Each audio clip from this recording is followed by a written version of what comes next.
Historia, segundo grado. Bloque 3. Secuencia 25. La cultura y la sociedad novohispana en el siglo XVIII. La desigualdad social en la Nueva España del siglo XVIII. Desde que la sociedad novohispana se reorganizó en el siglo XVI, estuvo marcada por la desigualdad social.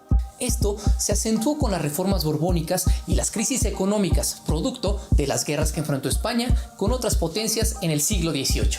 ¿Qué factores influyeron para que en este siglo se acentuaran la desigualdad y la pobreza en la población novohispana? Vayamos a conocerlos. La sociedad de la Nueva España se organizó étnicamente y por privilegios. Es decir, no todos los individuos eran considerados como iguales, por lo que sus derechos y obligaciones dependían del lugar que ocupaban en la sociedad. Los nobles, que en su mayoría eran españoles, tenían ciertos privilegios.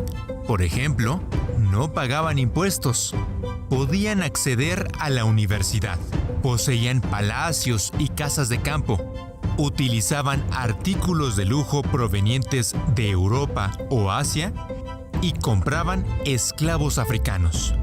El clero era otro grupo privilegiado que tampoco pagaba impuestos, tenía fuero y era juzgado por tribunales especiales independientes a los del resto de la población. En contraste, otra parte de la población integrada por criollos, españoles pobres, indígenas, africanos, asiáticos, mestizos y las castas se desempeñaban como comerciantes, campesinos, artesanos y trabajadores libres. Con las reformas borbónicas, la desigualdad y la pobreza se acentuaron. Las diferencias estaban presentes en todos los ámbitos.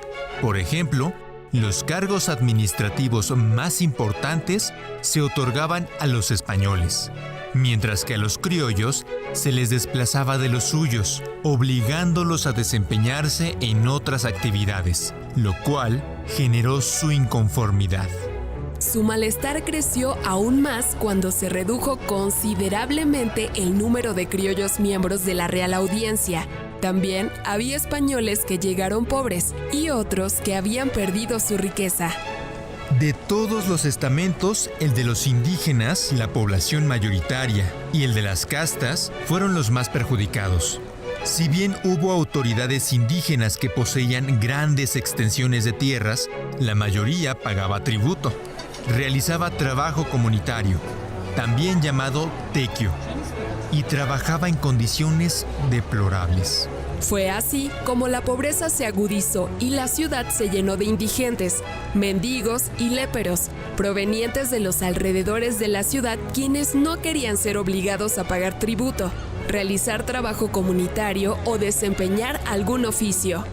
También había población de origen africano, que llegó como esclava. Solo una mínima parte pudo comprar su libertad y otra terminó como indigente o escapó a regiones inaccesibles del territorio novohispano para formar comunidades.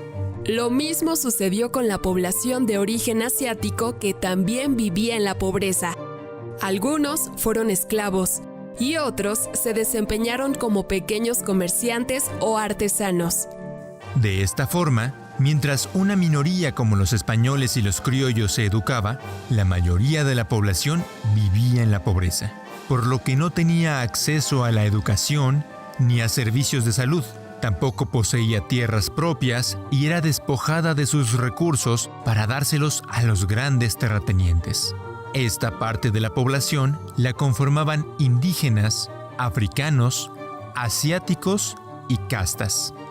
En la segunda mitad del siglo XVIII, España atravesó una aguda crisis económica como consecuencia de las constantes guerras que sostuvo contra Inglaterra. Para sanear sus finanzas, la corona española decidió explotar los recursos de la Nueva España y aumentar los impuestos, lo que colapsó la economía de la población más vulnerable.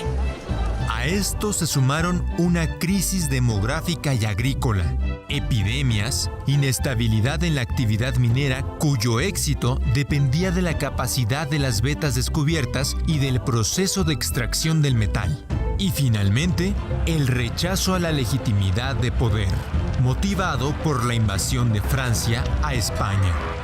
El descontento social creció de manera exponencial en la Nueva España. La pobreza y la desigualdad social se acentuaron en la Nueva España a finales del siglo XVIII y en las primeras décadas del siglo XIX. ¿Cómo influyeron las reformas borbónicas? ¿Qué situaciones de desigualdad y marginación percibes en tu comunidad? ¿Qué cambios o permanencias encuentras entre la situación de desigualdad de la sociedad novohispana de finales del siglo XVIII y la actual? Comparte tus ideas con tus compañeras y compañeros.